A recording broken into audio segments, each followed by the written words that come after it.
Hola, ¿qué tal, amigas, amigos televidentes en Extra Plus? Un gusto saludarles, darles la bienvenida a esta edición de Adelante Nicaragua en Extra Plus. Hace 21 años, en 1998, en días como este, los cielos estaban encapotados en Nicaragua. Estábamos bajo la amenaza del huracán Mitch, que empezaba a hacer estragos en varios sitios del país. Más tarde, en los siguientes días, especialmente hacia los primeros días de enero, se empezó a conocer de la magnitud de los estragos causados por el huracán Mitch, un huracán de categoría 5, el más fuerte hasta aquel momento, el más fuerte que había ocurrido en los últimos años en la región Caribe centroamericano. Causó daños en Nicaragua, en Honduras y en Guatemala, especialmente Honduras y Nicaragua, y lo menciono en ese orden por la calidad de los daños causados. Para hablar un poco sobre esto está con nosotros el ingeniero Armando Ugarte, que es miembro de la Comisión de Gestión de Riesgo del Consejo Nacional Universitario, el CNU. Muchas gracias por estar con nosotros. Además, un placer nuevamente. Catedrático de la Universidad Nacional de Ingeniería, UNI.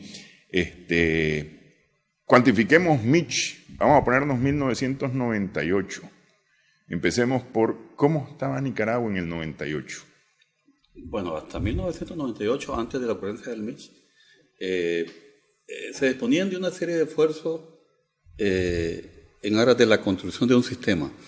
Es decir, no estaba constituida una ley que hablara de un sistema nacional de prevención, mitigación y atención de desastres. El enfoque hasta esa fecha fundamentalmente era de respuesta. Estamos hablando de antes, ¿verdad? Después podemos decir después. Estamos hablando el día 29 de octubre del 1998, esta era la situación de Nicaragua. El enfoque era fundamentalmente de respuesta.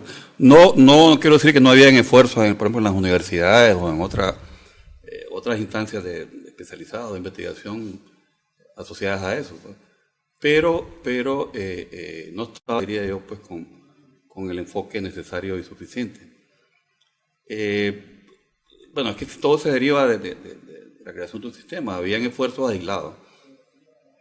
Bueno, de la Cruz Roja, de los bomberos, la misma universidad habíamos participado como UNI en brigadas de evaluación de daño, pero sobre la base de algo, es decir, el espontaneísmo, tal vez no diría el empirismo, porque ciertamente al evaluar daño empleamos conocimientos especializados, pero eso era el enfoque. Ahora, yo me atrevería a decir también que relacionado con lo de la creación de un sistema que fue después, hacía falta, lógicamente, derivado de eso, insertar la temática oficialmente en los planes de desarrollo en general. Y eso se puede traer a otras escalas territoriales. Y planes de respuesta en todas las escalas territoriales. Y si venimos un poquito más acá, planes sectoriales, planes institucionales y menos de planes familiares. Entonces no se hablaba de planes familiares. No obstante que uno como padre de familia, pues, de alguna manera reaccionaba, y eso también estaba ligado con que no existía la suficiente capacitación alrededor de la temática. Pero, sin embargo, hacia 1998, de alguna manera, ya habíamos tenido algunas crecidas de río, habíamos tenido inundaciones, claro, pequeños deslaves, es decir, comparados con el Casita, estamos hablando de pequeños deslaves en algunas comunidades que no habían llegado a soterrar gente, ni casa, ¿verdad? Es decir, nada que ver con lo que ocurrió más tarde. ¿Estábamos confiados de alguna manera? Es histórico una frase que yo me acuerdo después de la ocurrencia inmediatamente después de la ocurrencia del huracán Mitch. El huracán nos desnudó completamente. Nos permitió descubrir ciertas falencias. Y como te decía, por ejemplo, el tema concreto de deslizamiento. No se conocía mucho del tema. Tuvo que haber ocurrido el Casita y un poco, entonces ya los organismos científicos especializados, INITER, las universidades, etcétera, ya nos preocupamos por conocer sobre la temática. En lo particular yo no sabía absolutamente nada del deslizamiento. Fui a evaluar daños, pues, bueno, claro, uno lee, recopila información y todo, pero no había la preparación suficiente, ¿no? Y también no existía una articulación, que todavía sigue siendo una falencia, ¿verdad? Pero ahí se puede decir con mucha mayor énfasis que no existía una articulación entre los diferentes organismos. Y siempre enfatizo de respuesta. Por lo que decía que el enfoque fundamentalmente hacia esa época era así, pues era atención a la emergencia. Decía que de todos modos, bueno, ya habíamos tenido algunas experiencias, no tan graves, pero sí habíamos tenido algunas experiencias. Había algunos mensajes, digamos, de prevención, es decir, si empieza a llover y usted vive cerca de la orilla de un río, busque una zona alta porque puede el río crecerse. ¿Había algún tipo de mensaje de ese tipo? Creo que es válido recordar que en 1988, 10 años atrás, se dio el huracán Joan. Sí. La respuesta de Nicaragua, en general, sin sistema, fue bastante buena. No recuerdo entonces si se dieron 1 o 2 o 3 muertos, una cosa así. Me parece que fueron 2 muertos lo que hubo con Joan. Sí. Y la movilización hacia el Caribe pues estuvo bastante bien y evitó pues, la pérdida de vida humana. Claro, la pérdida de infraestructura pues no se podía evitar, pues. Pero la respuesta como tal, y eso es una experiencia exitosa, pues. Bueno, fíjate, el 98 fundamentalmente, pero como repetía, y claro, también existían experiencias de inundaciones en Managua y en algunos lugares. Entonces no se hablaba, aunque no es nuevo, ¿verdad?, de cambio climático. No se hablaba de variabilidad climática. Y no es que no existía, lo que pasa es que había que descubrir. Pero en algún momento yo me acuerdo que ya post-Mitch, es decir, en los días subsiguientes se empezó a decir este tipo de eventos es producto del cambio climático que se está produciendo. No se hablaba del calentamiento global como tal, pero sí del cambio climático que se está produciendo. Y esto nos va a traer este tipo de tormentas con mayor frecuencia, ¿no? Sí. Eso se mencionó en los días posteriores al Mitch, y me parece que eso dio pie a todo lo que vino después, digamos, en cuanto a preparar el país justamente para poderse enfrentar a estos eventos. Pero esa experiencia del 88, de alguna manera, que fue realmente una experiencia de prevención, porque ahí se tomaron todas las medidas preventivas para salvar la mayor cantidad de vidas posibles ante ese evento, especialmente en la costa Caribe, en la costa Caribe Sur, que era donde se esperaba el impacto de Joan. Ahí se hizo todo, es decir, el país se puso de cara a evitar ser dañado o ser afectado, por lo menos en la vida, por el huracán. Hay 2 cosas para mostrar lo que estás diciendo. Primero, recordemos que un huracán, un fenómeno hidrometeorológico, es relativamente, no diría fácil, pero es posible. Es predecible. Es predecible y lo puedes acompañar desde el inicio. Sí. Entonces, eso permite tomar medidas preventivas. Eso es un aspecto muy interesante. No es lo mismo el sismo, ¿verdad? El sismo repentino. Y un segundo elemento del huracán Joan fue que atravesó todo el país. Sí. Incluso aquí en Managua. Aquí en Managua la gente se preparó para el huracán. Sí. Buscó la parte más segura de sus casas. Se crearon albergues, inclusive, y toda cosa, pues. Sí. Entonces, se puede decir un huracán que atravesó todo el país y que puso en juego todas las medidas preventivas y de respuesta de la parte involucrada, pues, Caribe Sur y todo lo que... Digamos la parte sur, se puede decir, sur central, Managua, occidente del país, pues, ¿no? Sin embargo, la experiencia de Joan fue preventiva para salvar vidas, pero no para prever daños probables, posibles del huracán. Digo, a ver, un huracán evidentemente puede llevarse techos y casas enteras, como ocurrió con Joan, ¿no? Sí. Pero la mejor construcción de esas edificaciones puede reducir la destrucción. ¿Ah? Es un momento importante. Es decir, a lo que voy es, Joan fue preventivo, pero para salvar vidas. Sí. Ajá. ¿Ah? Y de Joan, es decir, 88 al 98, hablando de los siguientes 10 años, el país no se preparó de cara a mitigar los efectos, por lo menos de climáticos, los efectos meteorológicos, los efectos de lluvia, inundaciones, deslave, etcétera, pues, ¿no? Digamos, en ese sentido, por lo menos en cuanto a la parte climática, porque no nos metamos a la parte sísmica u otros efectos, u otros amenazas, ¿no? Otros fenómenos. Como que tuvo que haber esa sacudida del 98, ¿no? Sí, es interesante, porque estaba recordando ahorita también que es algo que no estuvo antes, ahora sí, pues. No existía un reglamento a propósito de ingeniero y de arquitecto, reglamento nacional de la construcción, que insertara explícitamente en su documento algo que hablara de diseño de edificaciones frente a viento fuerte. No lo estaba. ¿Qué pasó? Hasta el 2007, 9 años después. Y ahora sí. Por eso podemos hablar más en detalle, pero vamos con el post, ¿no? O sea, sí. Estamos antes ahorita, pero eso también no existía. O sea, había un reglamento nacional de la construcción que, si no me recuerdo, se dio en 1984, con el Ministerio de la Vivienda y Asentamientos Humanos. Antes había habido uno en el 73, después del terremoto. Sí. Pero básicamente... Pero el del 73 básicamente era para sismo. Para sismo, exactamente. Sí. Entonces, y aún en el 84 no estaba considerado y en el 98 tampoco. Claro, ahí no puedo dejar de decir que efectivamente por la lógica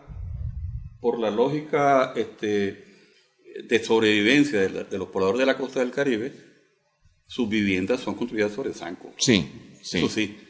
Pero normado como normado no estaba. Ni menos los rótulos que los vientos destrozan y causan daños también muy serios. Pero son construidas sobre zancos justamente por inundación, pero no por viento. Exactamente. Sí, exactamente. No había refugio. Sí. O sea, lo puedo decir después del 98 que, bueno, los refugios, conociendo la experiencia del Caribe, de Cuba, Jamaica, República Dominicana, son unos búnker, preferiblemente subterráneos, que pasa el viento, no pasa nada. Sí. Logré ver en algún momento en el Caribe, en esa evaluación de daño, que eran artesanales. No, y ahí el refugio básicamente era la edificación más segura, en teoría. Pero fíjate que no solo, también había subterráneo. ¿Ah, sí? Sí. Yo lo vi, yo estuve ahí en eso. Muy interesante. Claro, lo ideal es una de concreto armado, de losa, pero resolvió. Sí. Pero en forma empírica. Y eso no estaba institucionalizado y... Incluso todavía hay que trabajar mucho en ese sentido. Sí, porque me parece que igual de todos modos a estas alturas tampoco existen refugios así. No hay, así como existen bueno, no es que no existe, se sabe que no pueden ser las escuelas, pero bueno, se ocupan en forma perentoria, provisional. Sí.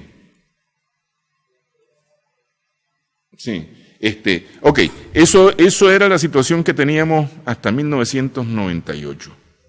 Como dice el ingeniero Ugarte, el huracán Mitch nos desnudó, es decir, nos permitió ver exactamente qué era lo que teníamos y especialmente lo que no teníamos.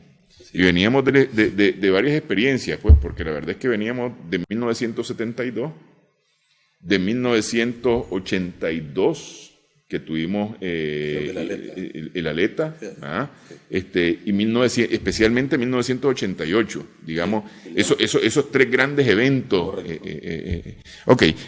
Vamos a hacer una pausa. Ahora hablamos de Nicaragua post-Mitch, y más tarde vamos a hablar 21 años más tarde. Regresamos en breve.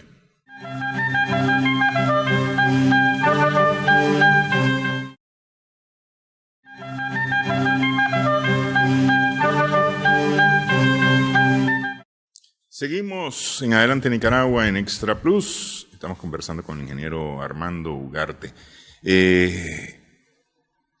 Empecemos entonces, se comienzan a evaluar los daños de Mitch, a ver la magnitud de los daños causados, y la verdad es que se tardó un tanto el país en poder saber exactamente qué era todo lo que había ocurrido, digamos, porque lo más grande, lo más publicitado, digamos, en el primer momento fue el Casita. Sí. Pero daños hubo muchos. Yo me acuerdo de las imágenes de Huihuilí, por ejemplo, partido por la mitad, con aquel río comiéndose sus laderas, por mencionar un ejemplo. Tipitapa inundado. Tipitapa inundada, es decir, la carretera panamericana cortada, sí, durante muchos días. Porque lograr que bajara el cauce o más bien el nivel del agua en los lagos, pues, porque eso tuvo que ver con lo de Tipitapa. La crecida del río Tipitapa, producto del crecimiento del agua. Y el lago, 3 metros se ve el lago. 3 metros. Y 3 metros es bastante. Sí. Porque eso significa, es decir, 3 metros de altura significan kilómetros en horizontal, pues. Sí. Y volúmenes de metros cúbicos también. Sí. ¿Qué resulta de estas primeras evaluaciones? Ahí quisiera acotar que igual también, antes del 98, todavía hay que trabajar, pero no teníamos una idea clara de una metodología de evaluación de daño. Lo que dependíamos de la evaluación de daño que la hizo la CEPAL, la Comisión Económica para América Latina, experto, cuya metodología implica, lógicamente, recopilar todos los daños de escuelas, hospitales, carreteras, etcétera, pero llegar a un punto tal que diga se afectó tanto porcentaje del PIB. Eso es interesante. Ahí bueno, fue una oportunidad también, porque no conocíamos eso, pero lo aprendimos. Pues, nos dejó, digamos, mayor aprendizaje. Nos dejó que había que, si bien es cierto, se dieron respuestas muy interesantes, otras no. El casita de las respuestas no fue la deseada, pues. Ya sabemos todo el enfoque por ahí y quedó aproximadamente 3.000 muertos. Pero nos permitió, digamos, ver y reflexionar en torno a que tenía que existir una ley, o sea, que antes no existía aspectos de carácter legal, que obliga, entre comillas, ¿verdad?, a todas las instituciones a participar del sistema de prevención, mitigación y atención de desastres, y más en la atención de desastres. Pues. Yo recuerdo que me tocó andar por todo el país prácticamente con el MICH, y hubo un momento en que tuvimos que recurrir no tanto a obligar, sino que también emplear maquinaria del sector privado. Algunos se opusieron, otros no. Yo diría que la mayoría sí, pero la ley misma, ya después cuando hablamos del post-NICH, te permite al Estado decir, mira, voy a ocuparte tu maquinaria, después te la puedo pagar, pues, o sea que ellos pues también voluntariamente ofrecen su ayuda, pues se dispone de ello. Pues. Entonces decía, el sistema no existía una ley, no existían mecanismos, existía marco legal, mecanismos legales que me definan claramente lo que es la misión, visión, propósito, objetivo, funciones, organización, funciones de cada institución, que no solamente la del sector estatal, sector público, perdón, o sea, que incluye el Estado tal, que incluye el sector público, privado, ONG, universidades, etcétera. Pues. Esa es una gran lección. De tal manera que en el 2006 se aprobó y por lo menos eso nos permitió en aquel momento realmente tener una ley muy moderna. Claro. Muy moderna. Que no solo era con el enfoque de respuesta, sino que de prevención y mitigación. Ok, es decir, digamos, un primer paso es lograr articular a través de un sistema, que es el Sistema Nacional de Prevención y Mitigación de Desastres, todos los esfuerzos. Sí. Ese fue, digamos, como el primer gran paso. Porque decíamos en la parte anterior, había algunos esfuerzos de socorristas de la Cruz Roja, incluso de los bomberos, ya sea de la Dirección General, de los beneméritos, de los voluntarios, pero incluso los bomberos unificados es reciente, por ejemplo. Sí, hace un año tal vez. Sí, ese es un gran paso. Esa es una cosa más reciente, inclusive. Pero es decir, aparte de esos esfuerzos no existían nada articulado. No existía, y SINAPRED logra, como un gran primer paso, articularlos a todos en una sola cosa. De ahí viene todo el diseño de ese sistema de prevención, porque no es solamente la participación de los organismos, de las instituciones, de las universidades, etcétera, pues, es decir, ahí viene luego qué es lo que vamos a hacer. Claro, otro derivado, ¿verdad?, de que se crea el sistema, el marco legal, se pueden dar algunos ejemplos específicos. Yo decía, antes del MICH no había un reglamento nacional que considerara la variable de viento fuerte. Bueno, tuvimos que pasar 7 años, en 2007 sí, ya se dio un reglamento, se creó y aprobó un reglamento nacional de la construcción, donde hay un capítulo específico que te norma el diseño y construcción de edificaciones frente a viento fuerte, pues. O sea, eso también es un gran paso. Uh-huh. Y eso nos debería, ya a 21 años, ver, bueno, qué tanto se aplicó esa normativa, qué tanto se aplicó ese ítem. Entonces ahí entramos a otra temática de quién lo aprueba, quién lo supervisa, quién lo acoge y quién no, y qué medidas se pueden tomar al respecto, pues.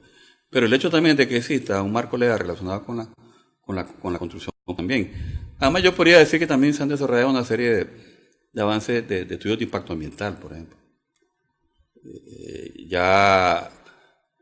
Me parece que muy tímidamente antes del 88 se exigía, ahora sí es exigido que en un proyecto se realice un estudio de impacto ambiental. Uh-huh. Y hablo de lo ambiental porque aunque algunos separan ambiente, desastre, cambio climático, mi concepción, por lo menos mi concepción, es que ambiente es todo, y ahí va incluido todo, va incluido reducción de riesgo de desastre, cambio climático, impacto ambiental, que involucra pues a todo lo que existe en la esfera terrestre. Pues. Uh-huh. Y entonces me parece que es parte de un todo, pues, el estudio de impacto ambiental, que por razones tal vez organizativas se ve como separado, pues en la práctica no. Uh-huh. Entonces antes no se exigía eso. Ya incluso ahora ya hay, a ver si no me recuerdo, en el Ministerio de Finanzas y en la región también centroamericana, en los manuales y en la guía, ya te dice claramente que tiene que haber un estudio de reducción de riesgo de desastre. Ya lo dice. Entonces no. Uh-huh. Entonces digamos, yo diría que a esta altura, a 21 años, ya hay un marco legal, me parece necesario y suficiente como para que se pueda proceder a que se exija o se obligue a que se aplique estrictamente. Ok, sobre eso del impacto ambiental, ahora por ley está digamos, tiene más fuerza la presentación de un estudio de impacto ambiental al momento de presentar un proyecto para obras, ¿no?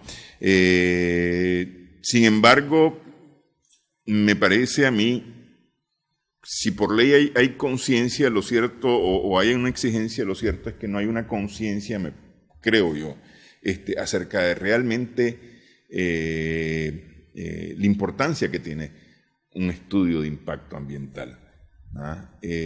Tanto para el dueño de la obra como para todo el entorno que va a resultar afectado por esa obra, y me refiero a personas, comunidades, el Estado mismo. ¿Y por qué digo esto? Porque hay muchas denuncias, por ejemplo, acerca de estudios de impacto ambiental que son presentados por el requisito, ¿verdad?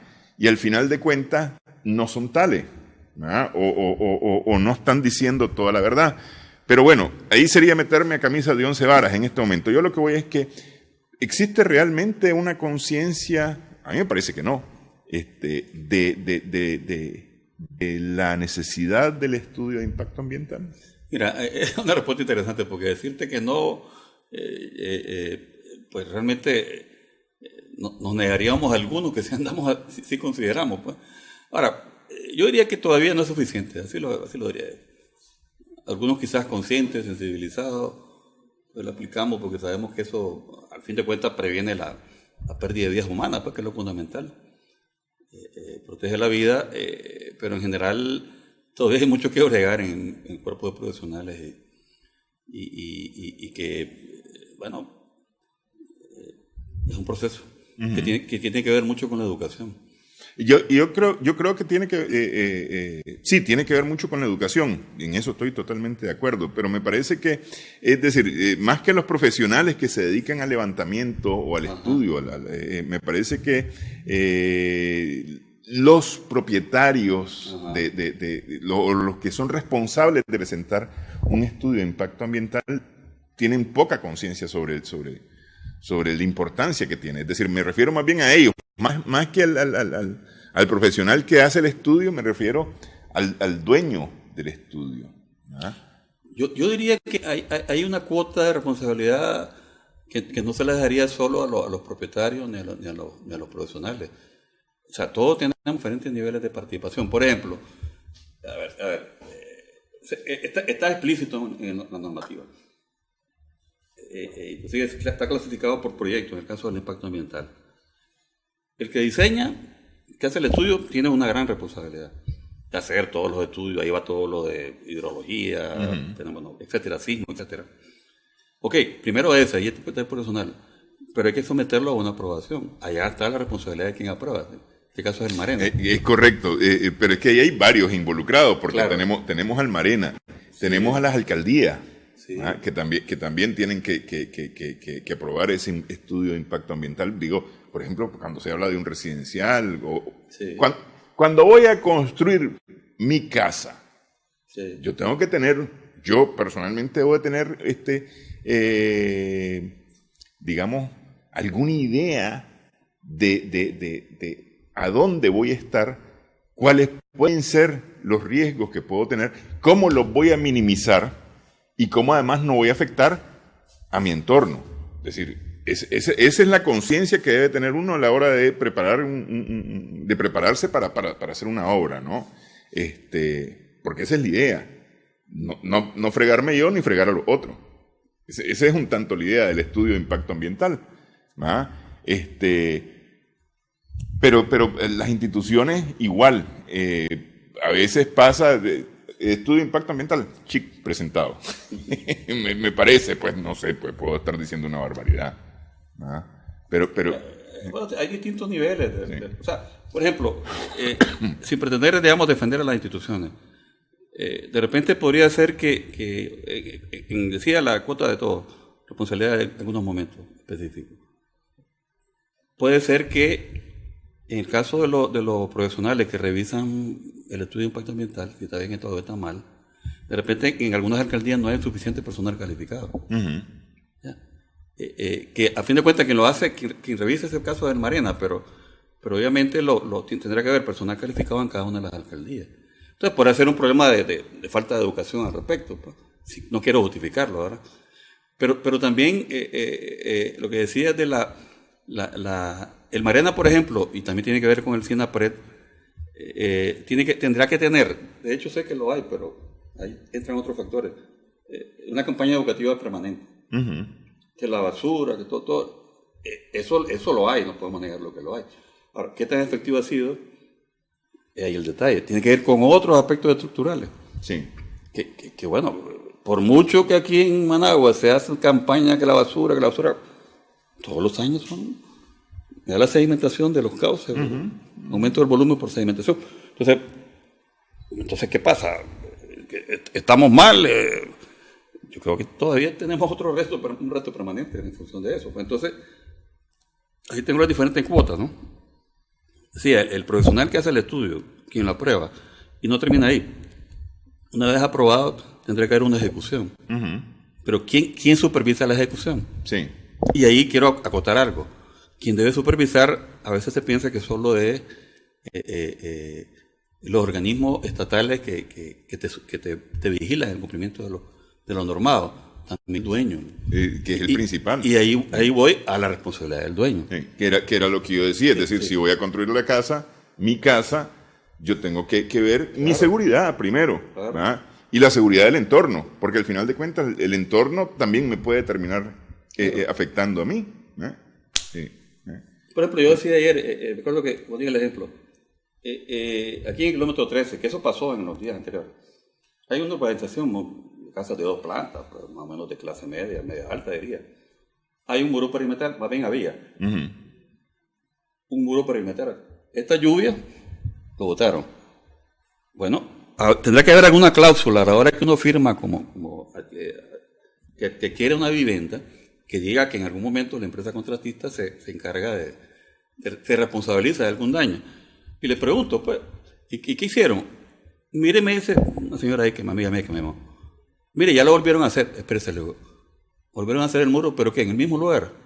Sí, entonces no han hecho nada. Claro. No han hecho nada. Eso se va a volver a caer. Entonces, aparentemente la empresa se responsabilizó. Pero ¿cómo vas a hacer o sea, es un problema, podría ser de ignorancia, podría ser de otros factores quizás, pero con eso no ayudas a mitigar el riesgo. Eso va a volver a pasar. Y te pongo el mejor ejemplo, porque hay unas que ni les importa un bledo, pues, que Sí, tomar algunas medidas preventivas. Pues. sí. Y también que en eso, y han habido algunos ejemplos aquí en Managua, no solo en Nicaragua, en Managua, ¿sí?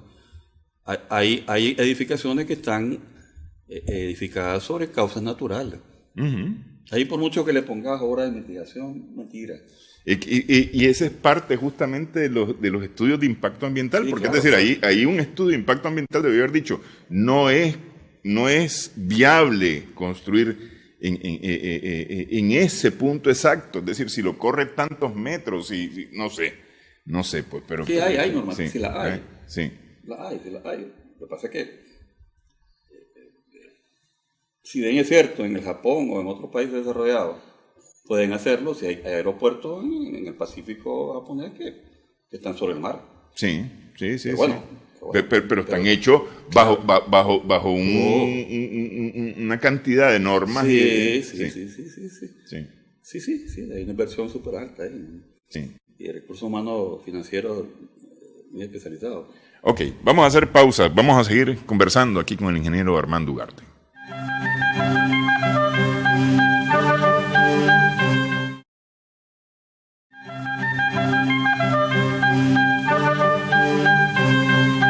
Seguimos en Adelante Nicaragua en Extra Plus.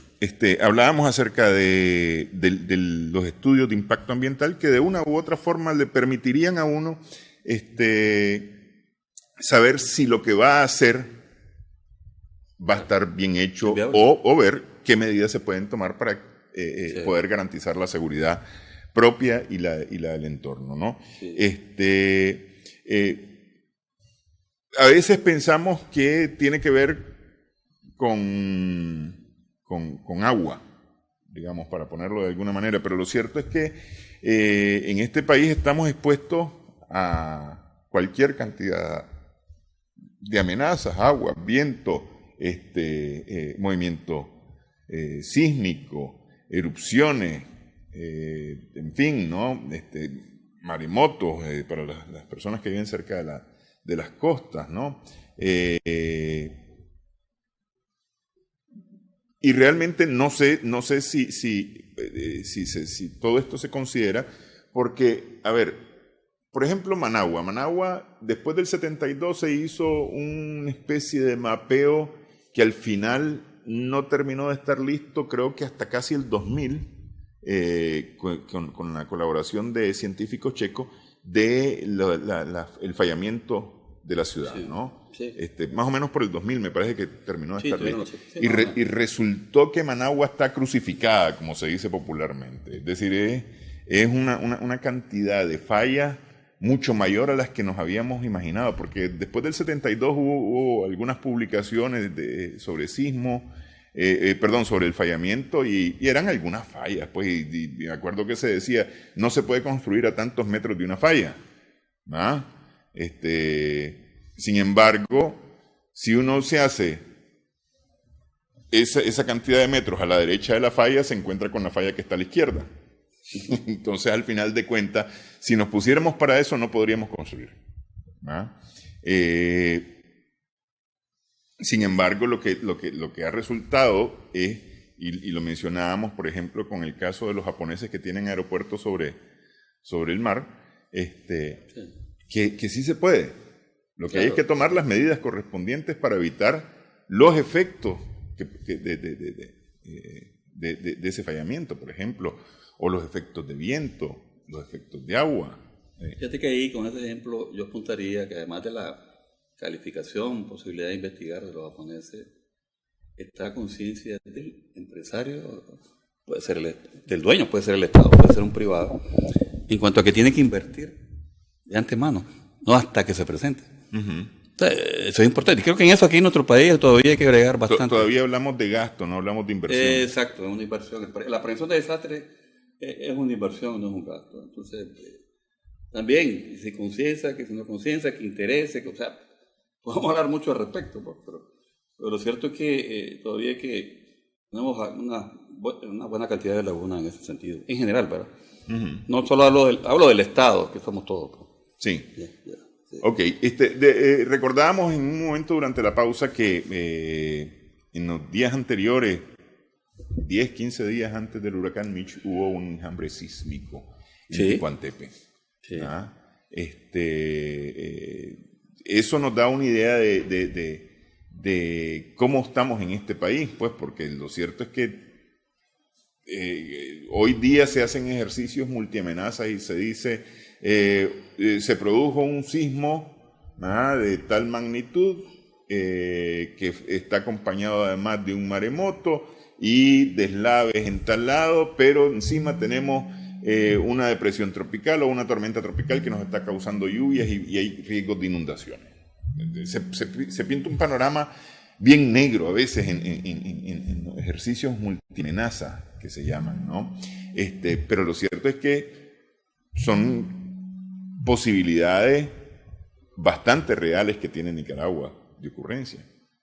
Ahí hay un aspecto interesante que probablemente tenga diferentes porcentajes de aplicación. Por ejemplo, antes del Mitch, puedo decir el caso personal, cuando yo estudié ingeniería en la UNAM Managua, a mí me dijeron solo sismo la definición.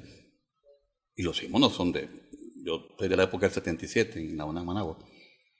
Yo tuve que salir fuera del país para aprenderlo, hablando de sismo, ¿no? Pero tocar los aspectos de las otras amenazas, huracanes, contaminación, deslizamiento, etcétera, era casi no se tocaba. Ahora, si hablamos después del Mitch, yo diría que a la fecha ya hay un esfuerzo bastante dirigido a que se considere y obtengamos que los empresarios o profesionales diseñemos y construimos con el enfoque multiamenaza. Pero ahí hay un punto, que yo diría que es una falencia. Pues. Todavía en las universidades tenemos que, en nuestros planes de estudio, en nuestro currículum, etcétera, insertar esa temática, pero al enfoque de multiamenaza. Porque todavía yo noto que en algunas de nuestras universidades, hablo de las del CNU, que la conozco más, ya han habido estudios de riesgo, de vulnerabilidad, etcétera, pero todavía hace falta el paso, en una más que otra, en que la temática de reducción de riesgo de desastre, la atención al cambio climático, puede ser una asignatura, puede ser en eje transversal, etcétera, o cursos, módulos electivos, sea prioridad número uno. Pues.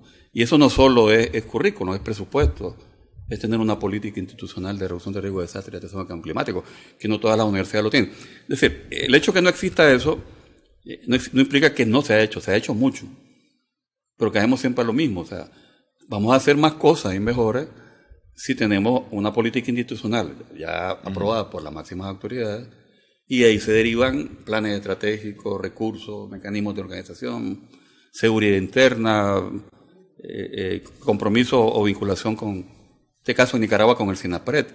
Que en eso, pues, afortunadamente, hay una política universitaria de reducción de riesgo de desastre, pero que inclusive fue aprobada en el 2017, ya hace 2 años. Pero hace falta, claro. Antes del Mitch no existía una política universitaria, después sí hay. Pero bueno, pasó el Mitch en 2017, tuvieron que haber pasado ¿cuánto? 17 más 2, 19 años. Sí, sí. Pero bueno, más tarde que nunca. Y ahora, pues yo diría que ese es un reto. Y no solo hablo de las del CNU, de las privadas. En las privadas, hasta donde yo conozco, la inserción de la temática es muy, muy leve. Y no, es que no existe, ¿verdad? En algunos casos. Y a mí me parece que el gran problema es que sí existen todos esos riesgos. Claro, es que ese es el punto. Y no lo estamos considerando, pues sí. No los estamos considerando. Fíjate que los diseñadores Ok, algunos sismos resistentes, los sismos, todo, bueno, hay diseños sismos resistentes y demás. Pero, por ejemplo, el caso del crucero, ¿qué tienen que considerar en el crucero? Bueno, los sismos, porque a pesar de que está más alto, pues hay afectaciones. La emisión de gases permanente del volcán Masaya, que eso es permanente. Entonces, cuando uno va a diseñar y después construir y supervisar, pues vos vas a poner un tipo de lámina de techo, ya no digamos nicalit, que ya sabemos que eso es totalmente grave para la salud. Entonces vos tenés que pensar en el material idóneo para evitar la afectación por los gases. Sí. Inclusive, yo decía, bueno, entonces uno no es que sea médico como ingeniero, pero vos a la hora que vos vas a escoger tu material, vos tenés que considerar cuál de ellos va a afectar la salud. Entonces, no solo decirle, el médico me tiene que decir, no. Es decir, no pensar que después de que se construyó, van a salir X cantidad de personas afectadas. Entonces, es multiamenaza y es multifactorial también, ¿no? Y en eso, todavía nuestro plan educativo, me atrevería a decir, tenemos que bregar en ese sentido. Es decir, no es que ahora yo como ingeniero civil voy a saber de geología, geotecnia, geofísica, de vulcanología. No es eso. Pero por lo menos tener una preparación, por lo menos básica, para que podamos aplicar ese conocimiento en nuestra práctica, ¿no? Y otro elemento también, en lo que es el proceso educativo, no solo pensar, hay dos cosas ahí. A veces se piensa que solo lo que trabajamos en las universidades o en cualquier etapa pues, del sistema educativo somos los que enseñamos. No, aquí se puede estar informando y educando, ¿no? Todos, en la familia, todos somos educadores. Pues. Sí, así es. Entonces, y también se habla, por ejemplo, buscar a las nuevas generaciones. Sí, está bien, porque son el futuro, eso está bien. Pero espérate, y los que todavía tenemos algún nivel de vida estable, tenemos que cambiar. Y de responsabilidad. Y de responsabilidad, pues sí. Pues sí. Y digo de responsabilidad por eso, pues, en el sentido que si voy a armar un bajareque al lado de mi casa, por ejemplo, bueno, el bajareque debe no afectarme en ningún momento. Tiene que estar construido no solamente con cierta lógica, sino con normas. Ni al vecino, que es otro punto. Ni al vecino, sí, ¿no? Es decir, hay que pensar en ese tipo de cosas, pues. Es decir, y por eso digo, todos tenemos responsabilidad en esto. Efectivamente, no es un asunto de que las nuevas generaciones nada más. Sí. Está bien, las nuevas generaciones vendrán con esa conciencia. Y cuidado. Eso se supone, ¿no? Y cuidado, porque muchas veces en la casa se le dice, ¿y qué andas con esas locuras, chavalo? O chavala. Esas son locuras que te están enseñando en el colegio. No le hagas caso. No. Hay casos que se Fíjate que hay otro elemento, Néstor. Me estaba acordando, hasta el 88, aunque si bien existían los pipitos, a ver si no me equivoco, pero no había normativa que hablaran de personas con discapacidad. O sea, el tema no ha venido cambiando, ¿no? Ahora ya hay una guía del SENAPRED muy interesante, recién publicada, de que se incluyan en los diseños y construcciones y ejecuciones y demás los accesos considerados para personas con discapacidad. Eso antes no se hablaba. Sí. Y bueno, yo sé eso. Bueno, yo sé porque como ando en el tema me he autopreparado, etcétera. Claro. Pero también esto tenemos que saberlo. Que esa es mitigación de riesgo. Exactamente. Y a veces no se considera eso. No. En general no. Sí. Pero por lo menos ahora hay un esfuerzo muy interesante. Ahora tendrá que venir la etapa de primero conocerlo, capacitarse, los que no la conocemos, y después aplicarla y que se supervise, ¿no? Sí. No solo dejarlo en el discurso, ¿verdad? Claro. Y algunos ven a las personas como que pobrecitos. No es nada de pobrecitos. Son personas con discapacidad, pero son personas en primer lugar. Y con los mismos derechos. Con los mismos derechos y deberes. Sí. Eso es algo interesante también que enfocar. Sí. Que antes no estaba y ahora pues sí. Aquí en Managua, a propósito, existía un único semáforo, creo yo, que era el que estaba por la Embajada de México, ¿no? Sobre la carretera Masaya, que era sonoro para personas con dificultad visual, ¿no? Es decir, para ciegos y personas con dificultad visual. Entonces era sonoro para que las personas pudieran utilizar ese semáforo. Pero era el único que había en Managua. No sé si todavía estará funcionando, no estoy seguro si funciona o no. Pero sí se ha venido trabajando un tanto el tema de rampas, por ejemplo. Correcto. Sí, el tema de pasarelas para que las personas puedan agarrarse de ahí y tener más seguridad en su paso. Y no sé, pues lo cierto es que ciertamente ese es un tema, y es reducción de riesgo. Reducción de riesgo de desastre, sí, exactamente. Sí. Así es, así. Ok, vamos, hacemos una pausa nuevamente en esta edición de Adelante Nicaragua. Estamos conversando con el ingeniero Armando Ugarte.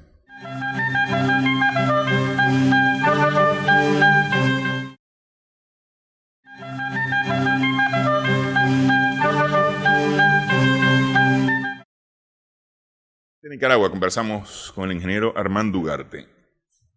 En las condiciones, vamos a hacer un supuesto. Hoy es 29 de octubre de 1998, pero sabemos todo lo que sabemos hoy. ¿Cómo nos agarraría Mitch? Bueno, ahí hay algo que apuntar. O sea, yo diría que muy probablemente se hubieran evitado una buena cantidad quizás de pérdida, quizás de afecciones a la salud de las personas, ¿no? Y probablemente otras de carácter infraestructural, ¿no? Pero el fenómeno como tal se vuelve a repetir. Recordemos que fue un fenómeno de categoría 5, con vientos superiores a los 285 kilómetros por hora. Eso muy probablemente ninguna infraestructura te lo resiste. Te lo resiste. Por eso decía, fundamentalmente se hubieran evitado pérdidas de vida humana, ¿no? Sí. Quizás alguna, porque si estamos hablando del 98, con todo lo que sabemos, entonces existía un reglamento. Entonces, si acaso la reflexión era en torno a que no solo exista un reglamento, o ya existe un reglamento de la construcción con ese ítem específico, pues por lógica se tendría que considerar que las afectaciones van a ser menores. Estamos con el supuesto, ¿verdad? Hay planes de gestión de riesgo en casi todos los municipios, si no en todos, que considera casualmente el enfoque multiamenaza, sismo y demás, y en particular del que estamos hablando, la amenaza hidrometeorológica. Entonces se puede prever que la respuesta sería mejor.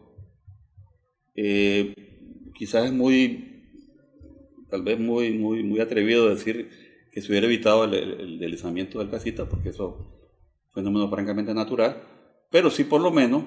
Pero natural de alguna manera causado también por pues se había de pales, sí. Lo que pasa es que el fenómeno, la lluvia como tal es natural, pero sí, la intervención del hombre es la que lo hace socionatural. Eso tal vez no se hubiera evitado, pero lo que sí se hubiera evitado es que, por lo menos, tomar medidas preventivas antes del hecho, 3.000 personas muertas. Porque probablemente se hubiera alertado a la población en algún momento. Existiría, yo diría, una población mejor preparada, las universidades también mejor preparadas, no estoy diciendo que es la perfección, ¿verdad? Sí. Pero en todo caso, eso diría, y también creo que algo muy importante. Hace falta mucho, pero hay un trabajo importante alrededor del seno familiar. Estoy insistiendo bastante en el seno familiar. Entonces, recordamos que prácticamente en cualquier sitio del país en donde viva, quienes primero tienen que dar respuesta son vos mismos. No va a llamar a los bomberos. Por ejemplo, ahora hay mucha gente que sabe manejar un extintor. Antes no, pues. Sí. Entonces, eso permite en alguna medida mitigar el impacto que pudiera ocasionar una inundación, pues. Obviamente, va a tener muchas cosas, muchos retos. Probablemente se pudiera deducir que por ejemplo, todavía probablemente existen, valga la redundancia, no la cantidad suficiente de estaciones pluviométricas, por ejemplo, que miden la precipitación y las que miden la temperatura, ¿no? Porque en eso hay que avanzar. Bueno, no estamos hablando de sismos, pero la misma zona sismológica o acelerográfica. Pues. Sí. Entonces, nos permitiría y pues descubrir que en sí, se diría que la respuesta sería mejor. Sería mejor que estando sin nada. Pues. ¿Y si hoy fuera no 23, sino 22 de diciembre de 1972 y tenemos todo lo que sabemos, cómo nos trataría el terremoto? Si hubiera dado menor destrucción. Porque, a ver, hasta el terremoto no había un reglamento. O sea, no es que no había, o sea, los ingenieros de entonces te agarraban la normativa mexicana, que es una traducción del español, del inglés, de las normas gringas al español, y lo hacían. Pero yo recuerdo que una de las evaluaciones que se hicieron para el terremoto del 72 es que hubo en muchos de los edificios que se cayeron, hubo instalación de materiales de mala calidad. ¿Y quién falló ahí? No obstante que para entonces había un cuerpo de inspectores. Entonces, ¿por qué fallaron? Entonces, de no haber existido eso, pues una buena cantidad de edificios no hubieran colapsado. Y ahí está la derivación consecuente, pues, pérdida de vida, economía, etcétera. Es que pregunto, es decir, si ocurrieran estos grandes eventos, digamos, que han marcado puntos importantes en la historia de amenazas al país, de daños al país, de desastres en el país, y supiéramos todo lo que sabemos hoy, lo hubiéramos sabido en ese momento, me parece que creo yo que sí, tal vez hubiéramos reducido, pero hay muchas cosas que continuamos haciendo de la misma manera. Por ejemplo, el despale de las laderas de las elevaciones, por ejemplo. Es decir, eso lo seguimos haciendo aún sabiendo que puede haber un deslave. Claro. Sí. Las construcciones justamente sobre ladera, me parece a mí sin tomar mayores, sin terraciar, no sé, pues decir, ese tipo de cosas que igual ponen en riesgo la vida de las personas ante la eventualidad de un deslave, especialmente en la parte sur de Managua, ¿no? Las construcciones que se están haciendo sobre las faldas de la sierrita, pues, es decir, lo que viene del crucero, pues, ¿no? No sé si eso será suficientemente seguro. Ahora, lo que pasa es que decías algo importante que se puede apuntalar. Es decir, la existencia de normativa, de reglamentos, etcétera, no o se ven de alguna manera interrumpidos o no considerados con la acción de la mano de obra, la mano humana. Sí. Y ahí va todo lo que vos decís. Sí. Puede haber un reglamento que te dije, el concreto tiene que resistir 3.000 libras por pulgada cuadrada, y a la hora que lo construirlo pones de 2.000. ¿Por qué? Porque te va a ahorrar unas cuantas bolsas de cemento. Así es. Entonces, lo mismo, ¿no? La conciencia. Que son ahorros malentendidos, además. Pues sí, ahorros malentendidos. Igual en ladera y todo. El despale mismo, sí, es una acción humana que ciertamente había todavía que trabajar al respecto. Sí. Tal vez conciencia sería la palabra más importante, es decir, con educación y conciencia, las palabras más importantes 21 años más tarde. Sí, incrementar la educación, que por ende va a implicar un aumento de conciencia que significa también un cambio de paradigma. Hay que cambiar la forma de pensar. Hay que, por ejemplo, aprender a desaprender. Ya en mi edad, la tuya, aprender a desaprender. Sí. No todo lo que aprendí ahorita es aplicable. Sí. Y muchas cosas no sé. Pero hay que tener la mentalidad abierta para decir, hombre, ve, esto no sé, hay que documentarse. Y sobre todo cambiar de actitud. Pues. Sí. Entonces, hay un reto, pues. Bueno, bastante. Quiero agradecerle, ingeniero, que haya estado con nosotros en esta edición de Adelante Nicaragua, hablando 21 años después del huracán Mitch. Gracias por su atención también a nuestras amigas, amigos televidentes. Esperamos que el programa haya sido de provecho para usted.